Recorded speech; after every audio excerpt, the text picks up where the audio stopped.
Bem-vindo a mais um Católico Você Sabia, nessa manhã prévia já do almoço de terça-feira, dia 8 de junho. Aqui é o Padre Felipe Neco com vocês. Aqui é o Padre Renan, bom dia a todos, é uma alegria estar de novo. Bom dia ainda, né? Bom dia, aqui estamos. O frio congela o cérebro. Eu vejo o Padre Felipe com essa camiseta, me dá mais frio ainda, Padre Felipe. Nossa, nem tá tanto frio assim. Aqui ontem choveu, tava já fazendo esse início de outono meio louco aqui em Curitiba, inverno, que às vezes começa... Inverno. Eu tô lá em Joinville, lá com um calor que, nossa... mas aqui teve aquela baixa no início de maio, chegou a baixar 2 graus, alguns dias na manhã, assim, na madrugada, e depois subiu de novo, chegou um dia que chegou quase a 30 graus, e agora já estamos aqui de novo baixando. Choveu ontem aqui, então, aí sempre que chove em Curitiba, a temperatura baixa, né? Aqui a gente está já pelos 14, 15, tá gostoso, não tá frio.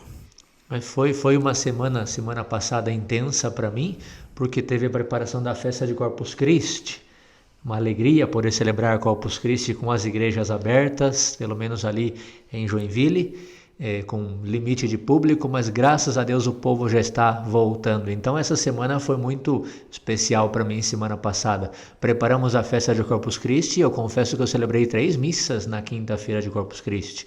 Foi uma missa numa paróquia Divino Espírito Santo, lá no Costa e Silva, em Joinville, muito bonita a missa, a celebração. Tivemos adoração depois, fizeram o padre chorar lá no momento da adoração. Não é muito difícil fazer o padre Renan chorar, mas ali eles prepararam bem bonito a adoração, foi um momento muito emocionante também, até porque não pode ter procissão, não pode ter tapete, então foi um momento bonito de uma celebração assim, intensa. Quinta-feira foi dia de chorar, então, né? Eu também chorei um montão. Pois é. Ali, rapaz. É que a gente lembra os momentos que a gente podia celebrar, adorar e manifestar publicamente a nossa fé no Corpus Christi, né?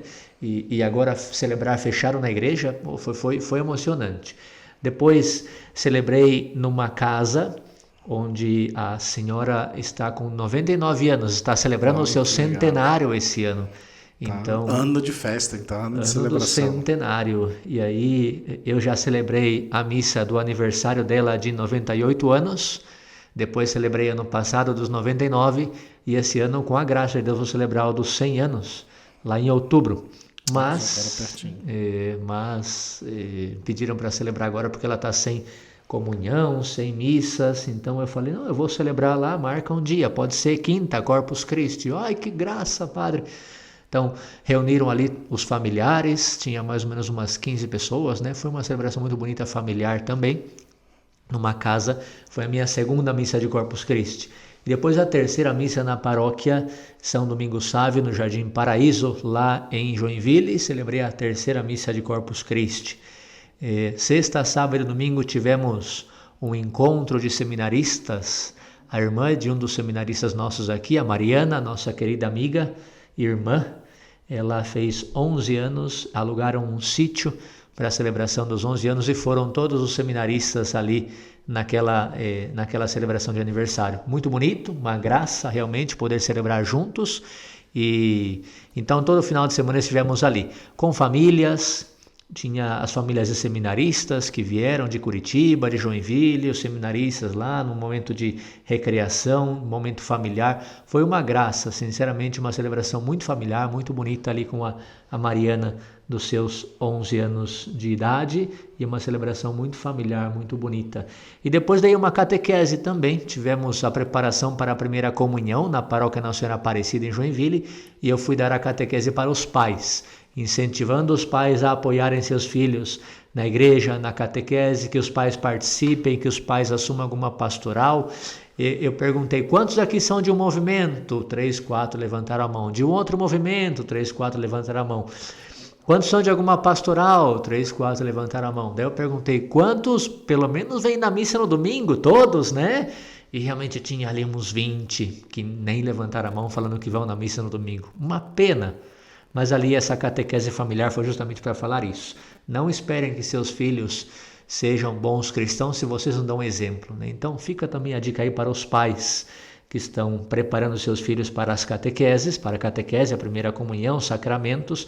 Deve ser os primeiros que dão o exemplo. E assim terminei minha semana no domingo, um voltando pouco essa aqui com a realidade que a comunidade. gente comentou da outra vez da catequese, Semana passada, do programa, né? 2 semanas já, sobre o programa da catequese. Pois assim é. O meu foi bem parecido, tivemos já os primeiros dias da semana, que depois que gravamos semana passada, pois aí uma que outra visita.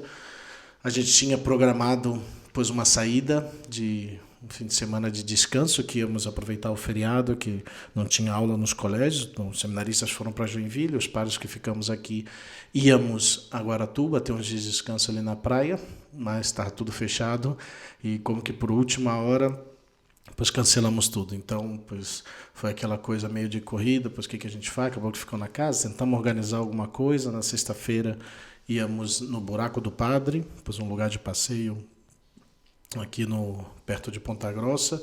Alguns padres conseguiram ir, eu já não consegui ir, mas estava fechado lá também. Acabaram que eles foram em outro parque como que ao lado, parece que estava aberto.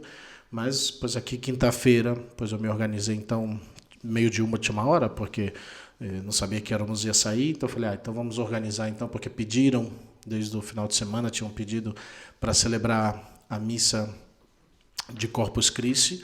Tinham tentado, pois o pessoal que organiza a missa no rito extraordinário lá na Capela da Glória, e não, pois cabia com um decreto, cabia 8 pessoas. Eu falei, não, pois fazemos aqui no seminário, porque aqui é maior e a gente consegue um pouco essa liberdade de espaço de pessoas que participem. Aproveitei e convidei pois as famílias que acompanham, tudo que conheço, e aqui celebramos muito belamente, pela primeira vez, a missa alta que eu celebrei, missa cantada, quase toda cantada, alguma partezinha aqui, outra que não. Saiu mais ou menos o canto, né, que eu ensaiei muito para o canto, mas saiu, aí deu para o gasto. Mas como o padre falou, nessa coisa da emoção e tudo, eu não esperava, não, mas foi assim meio na homilia, deu aquela travada de garganta, os olhos já se encheu, e relembrando aí uma mártir chinesa, a pequena Li, que conta o Fulton Sheen.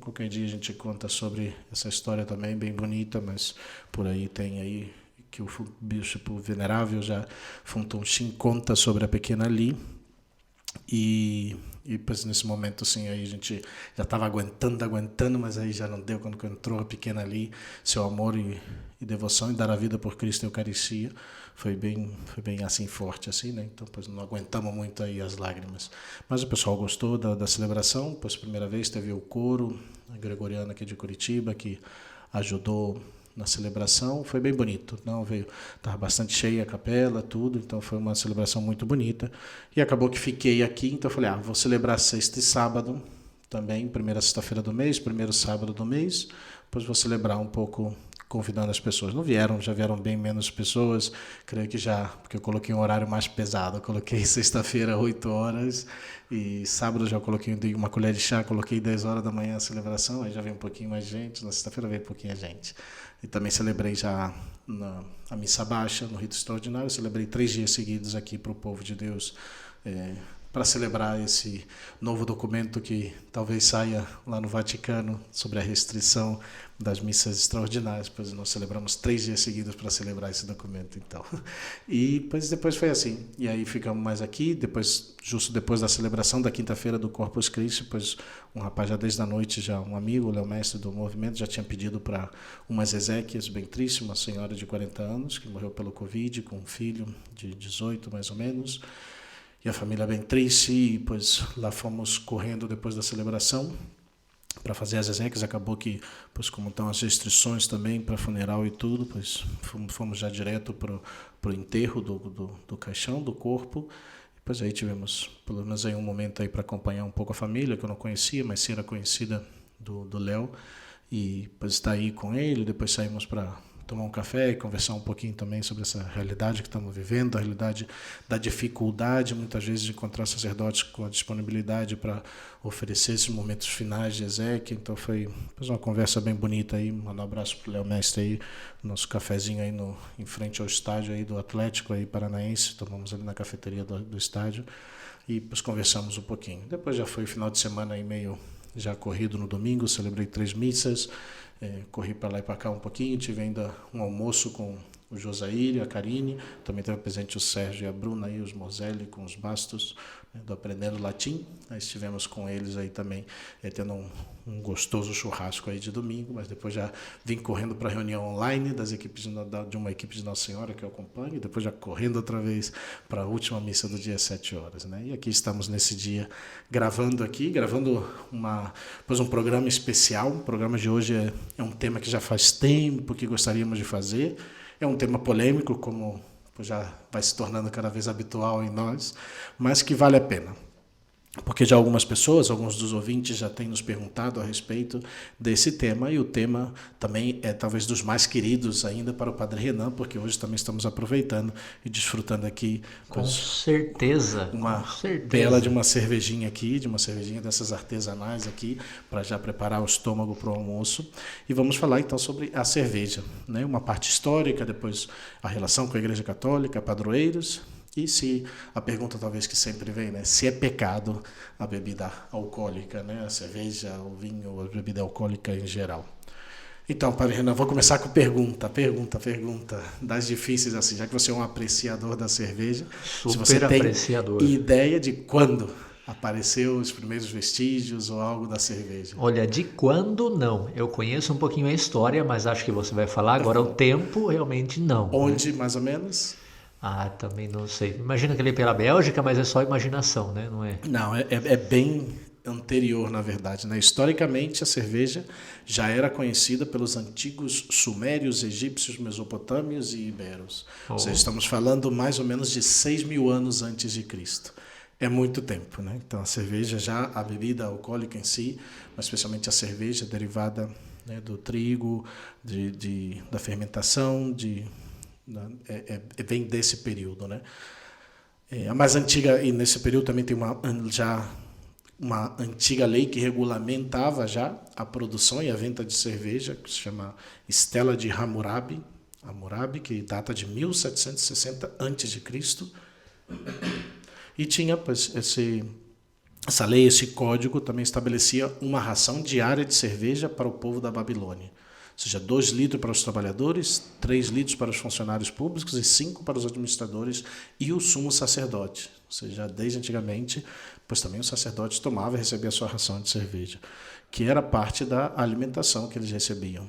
E o código também impunha, pois, punições severas para os taberneiros que tentassem enganar os seus clientes, né, com uma coisa mais aguada ou com, pois, uma quantidade menor. E, na verdade, praticamente qualquer açúcar ou alimento que contém amido pode naturalmente sofrer essa fermentação alcoólica. Assim, pois bebidas semelhantes à cerveja foram inventadas de forma independente em diversas sociedades em redor de todo o mundo e de todos os tempos desde então, né? Mas onde queremos chegar um pouco na Idade Média, né, que, pois, dentro dos mosteiros, então, cabe à igreja em si, junto aos monges, dar esse plus, assim por dizer, na fabricação da cerveja, né? Pois, na fabricação, no sabor das cervejas que hoje conhecemos, empregando diversas ervas para aromatizar a cerveja, como a mírica, rosmarinho, louro, sálvia, gengibre e especialmente o lúpulo, que é o que melhor conhecemos hoje, né?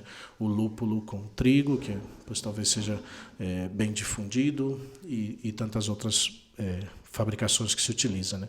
Que é utilizado até hoje, introduzido no processo da fabricação de cerveja, ali pelos anos de 700, 800 depois de Cristo. E é o uso do lúpulo que vai dar esse gosto amargo da cerveja e vai também preservá-la por mais tempo. E pois está altamente atribuído aos monges do mosteiro de São Galo, na Suíça. Alguns lugares onde não poderiam produzir vinho, não, então daí vem a ideia, né? O vinho talvez seja tão antigo quanto a cerveja, talvez um pouco menos, devido, pois não todos os lugares ter a presença do vinho, mas a grande maioria dos lugares tinham o trigo, a aveia, a soja, o lúpulo, é bem mais comum do que o vinho. Então, especialmente nos lugares da Europa, nos lugares nórdicos da Europa, onde tinha um frio mais frequente, era mais difícil, não era capaz de ter uvas, os monges começam, então, a produzir a cerveja. E agora, outra perguntinha para o Renan, para deixar difícil para ele. Já estou colando aqui agora. Vamos ver se ele vai saber, então, né? O Padre Renan, por quê? Para que os monges usavam, por qual Ah, razão bom, eles faziam a cerveja, porque a gente vai pensar, que monges mais bêbados, mas por que esse eu razão? tinha estudado e pelo menos eu gostei. Dizem em italiano, se non è vera ben trovato. Eu gostei da explicação, espero que seja verdade, porque eu achei muito convincente. Porque na quaresma os monges faziam jejum, não comiam nada, e todas as propriedades que tem na cerveja eram suficientes para você se manter bem forte, né? Sustentava a cerveja. Então os monges bebiam a cerveja durante a quaresma para conseguir Viver o se jejum. sustentar e assim manter o jejum. Como Essa é disse, uma das se non è vera razões. ben Não, trovato. E essa eu é uma das gostei dessa. razões. Essa, Por isso mas que na tem, quaresma eu vou beber só cerveja também. mas tem outra razão mais importante ainda do que essa. Não, esse eu desconheço. É, Então. então, mas a razão era por saúde, porque primariamente era essa a razão, porque a água, pois não era uma água encanada, purificada, era uma água que vinha, pois com muitas bactérias, então tinha que ser fervida. Essa água tinha que ser fervida e para, pois acrescentar também, pois esses trigos, pois todos esses grãos que são utilizados para a fermentação, pois assim era como eles ferviam e conservavam depois a bebida. Então, pois era até primariamente por razões de saúde que foi feita a cerveja. Então, pois assim usava. Então, assim como Por nós isso também, que nós para queremos conservar manter nossa saúde, né?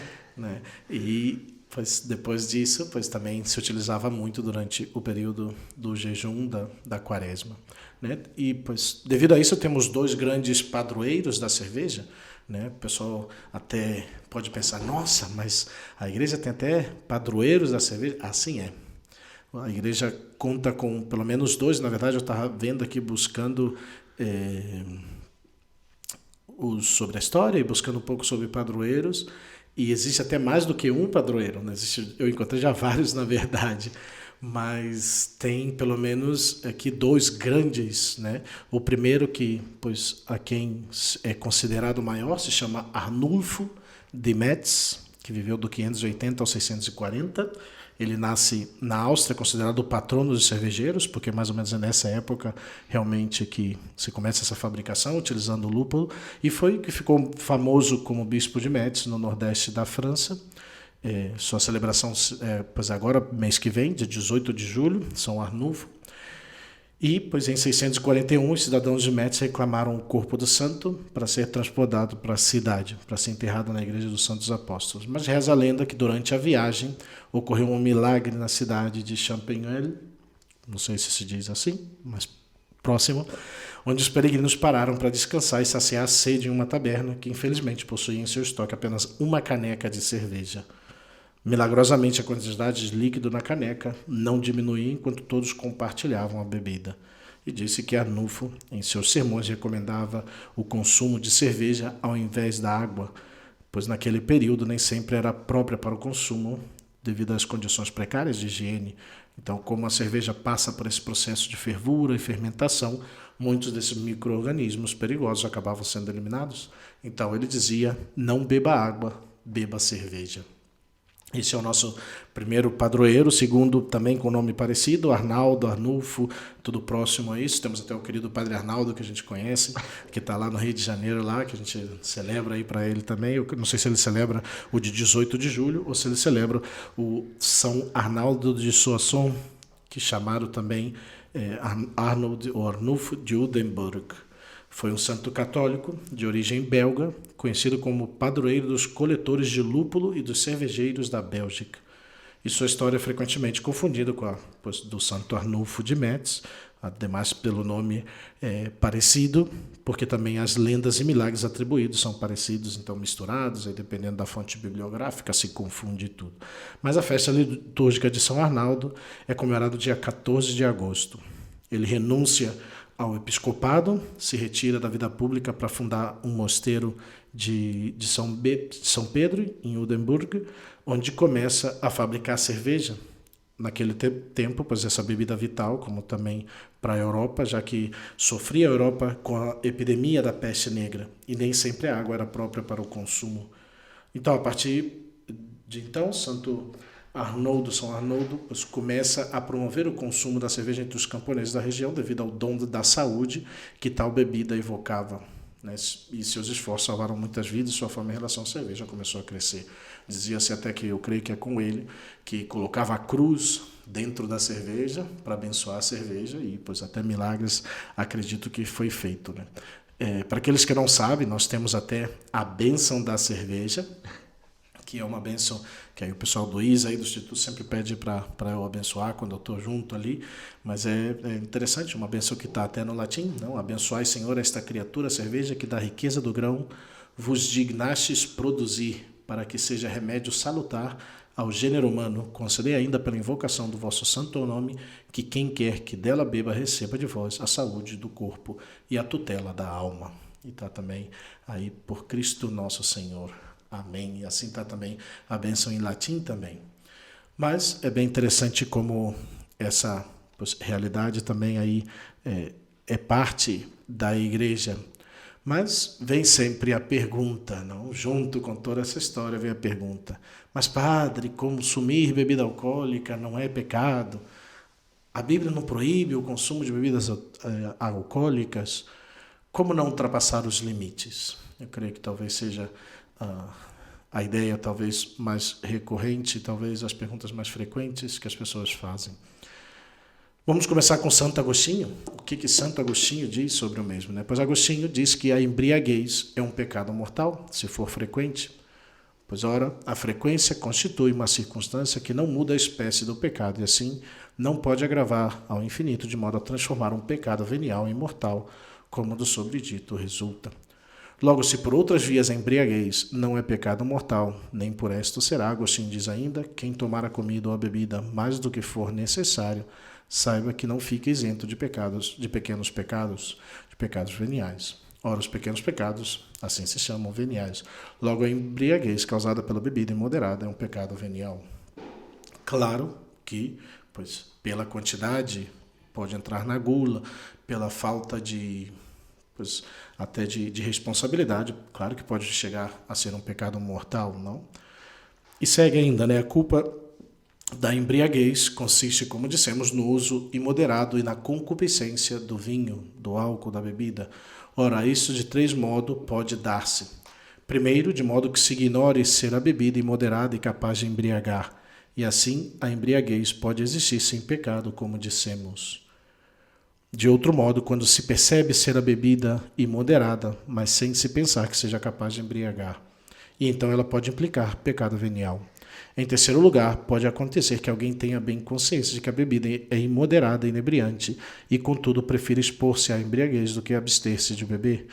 E a esse propriamente se chama ébrio, pois os atos morais se especificam não pelo que acontece acidentalmente, fora da nossa intenção, mas do que em si mesmo intencionamos. E assim a embriaguez é pecado mortal, porque então é voluntária e cientemente que o homem se priva do uso da razão, que nos faz obrar virtuosamente e evitar o pecado, e, portanto, comete pecado mortal, expondo-se ao perigo de pecar. Pois, diz Ambrósio, sabemos que devemos evitar a embriaguez que nos faz cometer crimes, pois o que cometemos na ignorância da embriaguez, nós o evitaríamos com a sobriedade, por onde em si mesma com seriedade, pois por onde em si mesma considerada a embriaguez pode chegar a ser e é pecado mortal. Então é entender essa realidade de onde faz essa diferença do pecado venial, do pecado mortal, que já muitas vezes temos comentado sobre a importância de entender, né? Onde entra a liberdade, onde entra o conhecimento, onde entra, pois, a certa fugiu a palavra aqui, imoderabilidade. Não, que não é imoderado. Falta não? de Essa moderação, é a né? falta de moderação, né? Então, isso é o que é importante, né? Ter presente essas realidades para que seja também um pecado. Mas nem por si só ele é um pecado leve, uma pessoa que pode tomar naturalmente a cerveja, não? Isso é importante ter bastante presente, né? Mas eu gostaria também de recordar umas palavras que o querido Dom Henrique Soares, e tal vídeo na internet, tal vídeo por aí vocês encontram facilmente, ele comenta sobre a bebida em geral, né? Sobre o álcool, né? E ele diz que, pois, as pessoas que colocam como pecado, pois diz que há um certo puritanismo nisso, que isso não é catolicismo nunca, né? Porque às vezes a intenção é boa, mas algumas manifestações que não são muito cristãs, como querer pois, ver e colocar pecado em todas as coisas, né? E sobre a bebida, ele fala, né, que quando se bebe, nós estamos falando de uma bebida forte, que é uma bebida alcoólica, é uma realidade que está na tradição de todos os povos, né? Comentando no Antigo Testamento, o sinal do vinho que embriaga é sinal do reino de Deus, é a imagem do Espírito Santo, né? Falava Dom Henrique. E quando Deus quer dizer que vai castigar a Israel, uma das coisas que ele diz é que bebereis e não vos embriagareis, né? Que tirará os efeitos da bebida. E é importante ver como Deus coloca como um castigo tomar o vinho e ficar alegre, porque se a alegria do vinho no Antigo Testamento é um sinal da bênção de Deus. Então, se não existe a alegria do vinho, Deus não abençoa essa família, essa pessoa, essa nação. Mas é importante, né, claro que reafirmar e colocar, não é ser alcoólatra. Nós estamos falando de alguém que é alcoólatra, que tem um problema, não é ser dependente do álcool, mas é a bebida com moderação, que causa uma alegria, uma certa euforia, que destrava a língua, o coração, e que você conversa com os amigos numa conversa com um bom vinho, com uma boa cerveja. Nosso Senhor Jesus Cristo, Deus, Filho, feito homem, transforma o vinho não no suco de vinho, como alguns, né, a uva no suco de vinho, como alguns puritanos, protestantes, que pois, colocam. Né? É claro que no Evangelho, Jesus Cristo consagra o vinho com álcool. Né? E o vinho na Terra Santa é tão forte que se coloca um pouco de água para rebaixá-lo. Então, Jesus Cristo não viveu o puritanismo, Jesus Cristo também pois, utilizou da bebida alcoólica. São Paulo recomenda a Timóteo que tome um pouco de vinho para o estômago, até para a saúde, utilizar-se. Né? Então, nos mosteiros, como já comentamos, os monges tomam vinho em tempo de almoço, em tempo de jantar. É algo que é corrente, que é comum, especialmente nos mosteiros da Europa, também para vencer o frio, também para manter meio desperto. São realidades, e São Bento manda nas regras que coloquem a medida para que não se embriaguem, mas que já tem uma medida marcada que todos os dias tomam vinho. Então é uma realidade que talvez no Brasil especialmente se vê como quase que escandalosa, né? Pois algumas pessoas sentem até escândalo de ver talvez na igreja que tenha bebida ou que sacerdotes bebam. Um padre bebendo, né? Sim, então, porque sempre clamam, né? Mas a realidade do grande mal que faz, e você toma um vinho ou uma cerveja nos limites, não tem problema algum, não é nem pecado venial, como já comentamos. Né? E sempre querem trazer, mas a pastoral da sobriedade, né, cuida daqueles que são alcoólatras, chegaram a tal dependência, né, que perdem a justa medida. Né? Então, são pessoas que têm um problema real, que têm uma dependência real. Mas também tem tantas outras coisas que não são mais, que quando exagerado são mais ainda para cada pessoa, né? E pode escandalizar ainda mais pessoas. Não falemos do consumismo, de só querer comprar, e pessoas que entram nessa espiral, e mais nesse período, né, de quarentena, pessoas que vivem gastando pela internet, né? Vícios de excessos na TV, novelas, tanta coisa que podem ser tão ruins e tão prejudiciais, né? Então, se fosse por isso, pois a gente não pode mais ver nada dessas coisas porque pois, prejudica os demais. Né? A pastoral da sobriedade está aí, não os alcoólicos anônimos, para cuidar daqueles e de educar para que as pessoas não caiam no vício, no excesso. Né? Nas dioceses, certamente algumas, a grande maioria aqui pelo Sul, há a proibição de bebida alcoólica em festas da igreja para dar um testemunho de que ali não é um espaço, né? Porque pode ter alguém que tem um problema e se exceda. Eu não sou totalmente a favor disso, porque eu também acredito que dentro, se é uma celebração da comunidade, claro, se é uma celebração aberta, vem pessoas de tudo quanto é lado, se faz uma coisa grande, em que a festa está centrada e voltada pelo aspecto da bebida, pois isso é outra coisa. Mas se é uma festa junina, com pessoas das pastorais, né, isso tem que convidar o pároco a conhecer a sua comunidade e ver quem tem problemas com isso, né, e conhecer quem são os membros da sua paróquia, saber como vivem, como pois, também festejam, como se relacionam. Né? Se tem problema de pessoas que se manifestam numa coisa paroquial, familiar, esse problema, pois o padre tem que estar disposto a ajudar e acompanhar essas pessoas. Né? Claro, o outro é mais fácil, né? Pois simplesmente cancelamos, não temos nada e já. Né?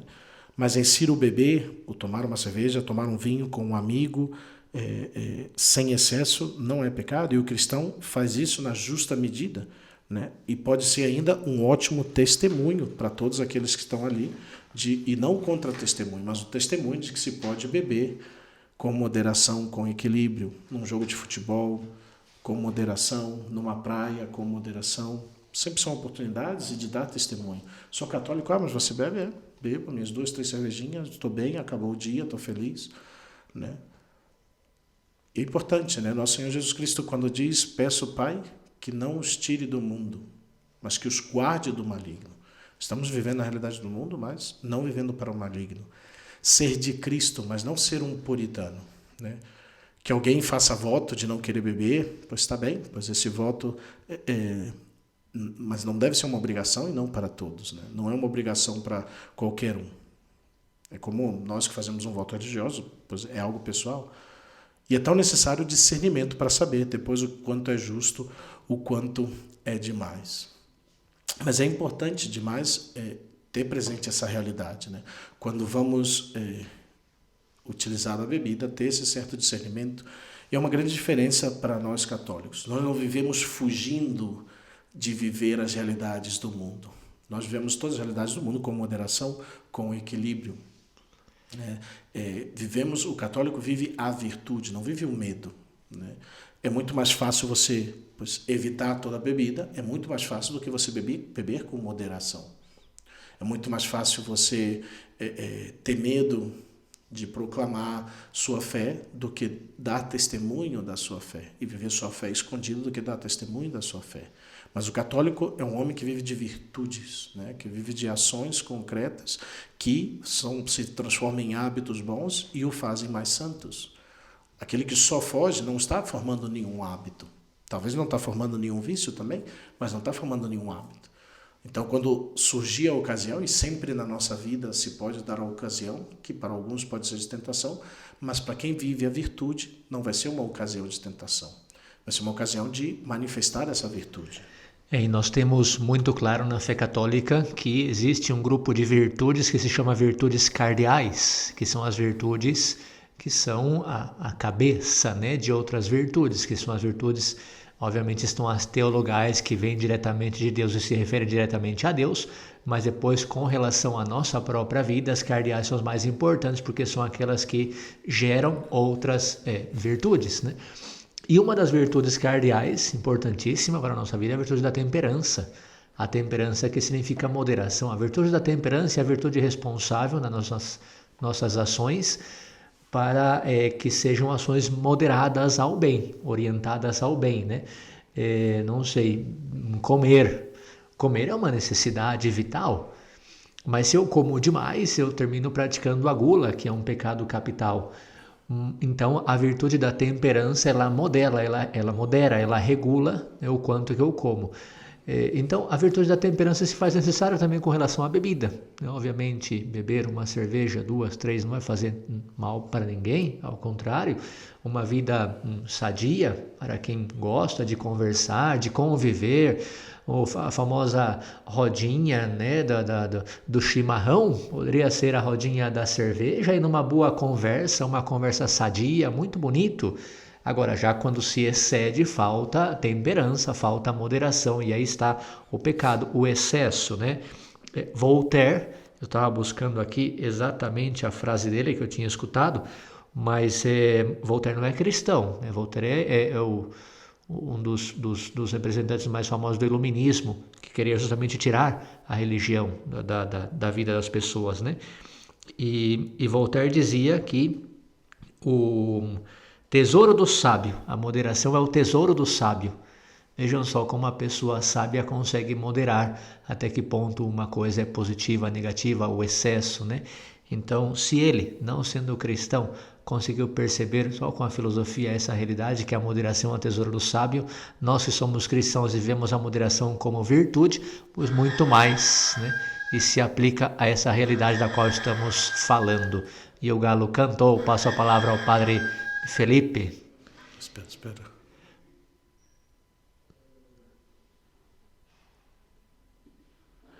Deu pau aqui.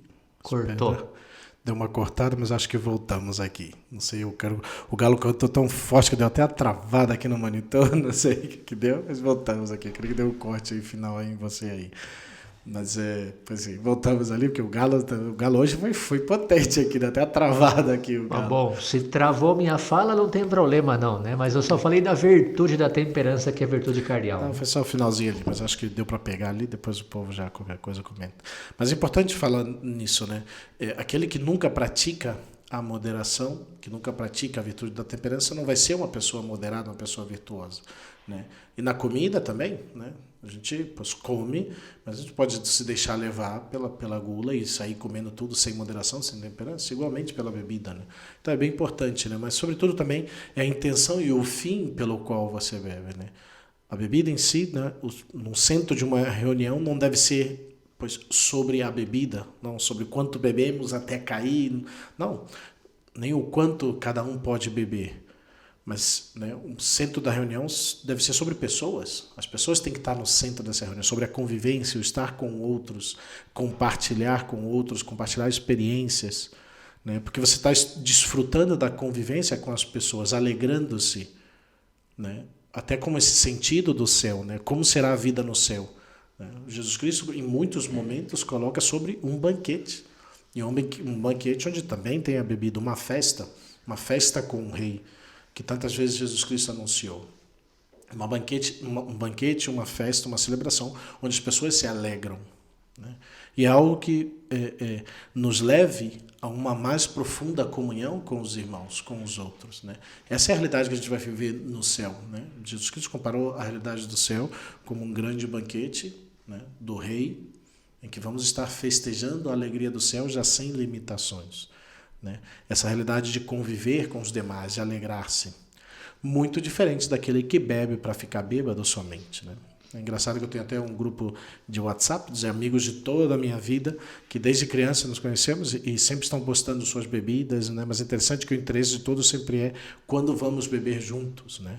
Para conversar, relembrar os tempos antigos, não para cair. Certamente alguns dali bebem para cair, mas o interesse é ver-nos, compartilhar, contar histórias, conhecer as esposas, né? Os filhos, né? E compartilhar essa realidade. Não é beber para cair, beber.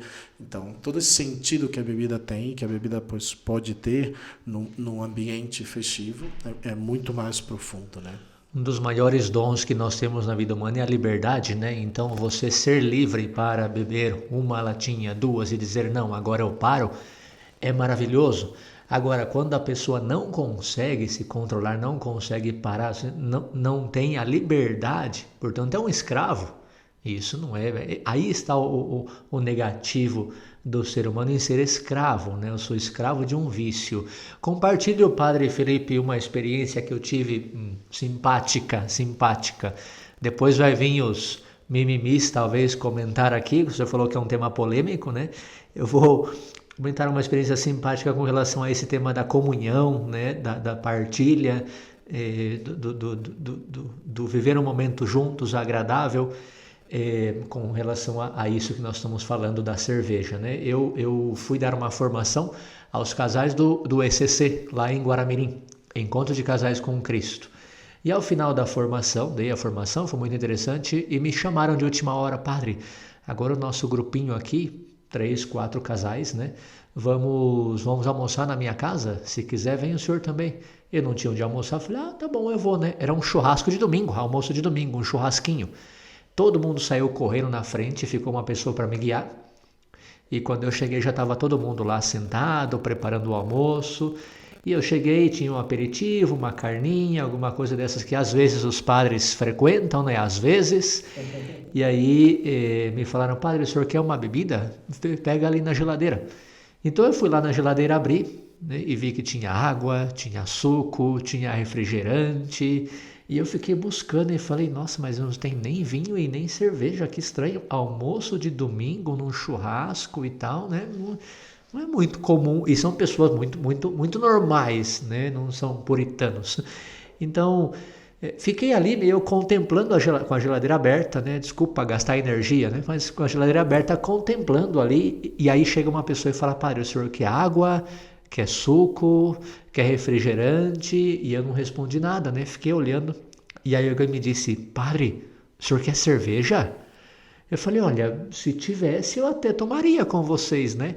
E foi um fuzuê aquilo, um alvoroço, o padre quer cerveja! E todo mundo abriu o sorriso, saíram correndo. O que aconteceu foi o seguinte, quando eu falei que ia almoçar com eles, eles saíram correndo para tirar toda a cerveja da geladeira e esconder. Porque falaram, o padre vem almoçar com a gente. E esconderam a cerveja. Quando eu falei que eu queria, aquilo nem foi fala quem é. uma alegria, uma alegria. Não vou dizer quem é, mas é um grupo, vejam bem, pastoral, bem comprometidos, encontros de casais com Cristo. Ninguém saiu dali alterado, todos felizes, partilhando coisas sobre a espiritualidade, sobre o movimento, sobre a igreja, sobre futebol, sobre alegrias da vida, com temperança, com moderação, um almoço muito bonito. Mas tive essa experiência que eles achavam que o padre não podia beber e que, portanto, esconderam a cerveja. Imagina a tristeza deles quando um padre falou que vai na casa, em vez de ser alegria, vai ser uma tristeza, né? Então, afinal, se transformou a tristeza em alegria. Me senti nas bodas de Caná, Jesus transformando a tristeza em alegria, né? Mas foi um momento muito bonito e eu compartilho para a gente ver como às vezes tem essa ideia, essa mentalidade errada, né? Mas tudo com moderação, tudo com a virtude da temperança. É positivo, porque essa é a nossa vida, de virtudes. Né? Uma ideia, um compartilhamento final aqui para terminar já o programa, um pouquinho mais curto hoje, voltando aos horários normais nossos de tempo de programa, mas eu sempre eu não tenho nenhum problema, né, quando eu saio para beber com algum amigo, com algum casal, alguma família, muitas vezes nos restaurantes ou até mesmo em bares.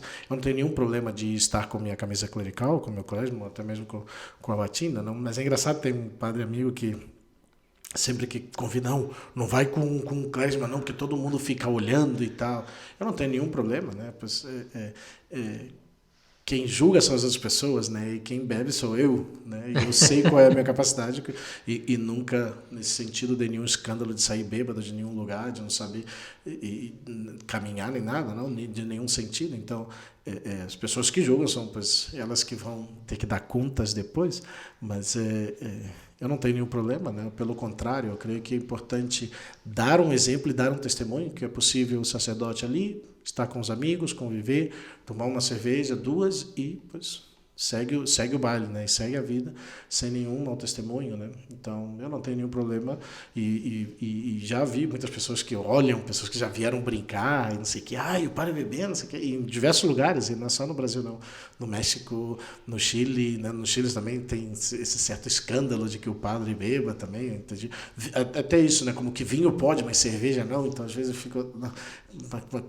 Explica a diferença, o vinho até é mais forte do que a cerveja, né? Então, tem toda essa coisa dessa nuvem assim de misticismo em relação a isso. E, não, ao contrário. Somos chamados a dar testemunho da verdade, dar testemunho do bem, da virtude. Né?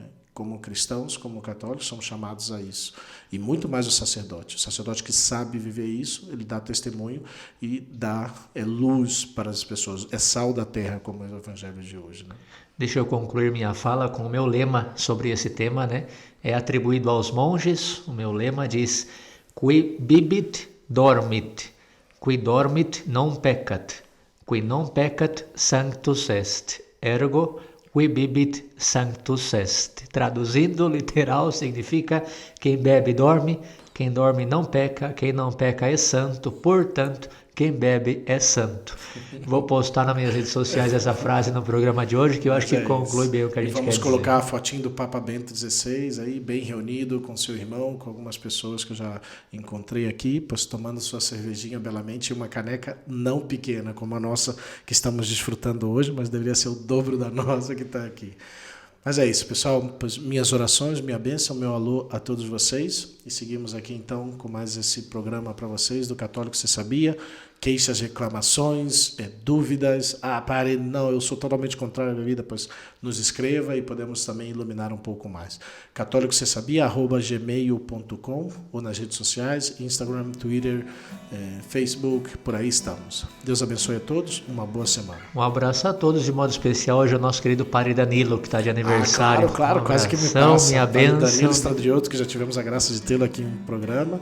Hoje o seu aniversário aqui, já ainda não felicitei, aí já vi 18 aninhos, né? Por aí. Ixi, não, eu creio que já quarentou, né? Eu creio que esse ano é o ano do 40. Eu creio que eu sou um pouquinho mais velho do que ele. Alguns meses assim mais velho do que ele. Mas é isso. Bem, meu abraço a todos, Deus abençoe, até semana que vem com a graça de Deus.